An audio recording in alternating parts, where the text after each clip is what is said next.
देखु विगत सरकार समय Suakati loading agency Gandhamardan loading agency रे बारंबार सेठू दुर्नीतिर गंध आसूला बारंबार जनसाधारण से अभियोग भी करते किंतु से समय सरकार यह भ्रूक्षेप कर मात्र सरकार बदली समय भी बदली ए मोहन सरकार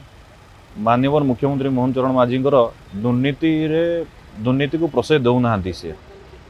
दुर्नीति विरोध में जीरो टॉलरेंस नीति आपणाई तेणुक ए सरकार आसिला परे ईओडब्ल्यू माध्यम ईओडब्ल्यू छानबीन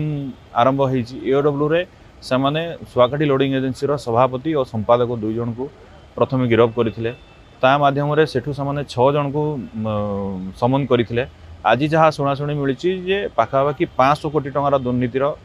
गंध से बारी आमर ईओडब्ल्यू रे संपूर्ण भाव में भरोसा अच्छी ईओडब्ल्यू तदंत आमर जिलावासी को न्याय प्रदान करिवो और दोषी को उपरे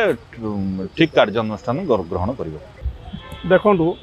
विगत दिन में जो पुराना आमर बीजेडी सरकार थे से समय बहुत कम्प्लेन जाइए पाखु किसी माने माने किसी पदक्षेप किसी नाला बर्तमान नुआ सरकार आसला परे तांको जहाँ ईओडब्ल्यू हाथ को देइचंदी ईओडब्ल्यू जो अनुसार 2 जन को अरेस्ट कला परे 6 जन को समन पाई नहीं समन कलापर जना पड़ी 500 कोटी दुर्नीति किंतु आज आम जहाँ आशा करूँ ईओडब्ल्यू आमको उचित न्याय देव बोली आम आशा करूँ।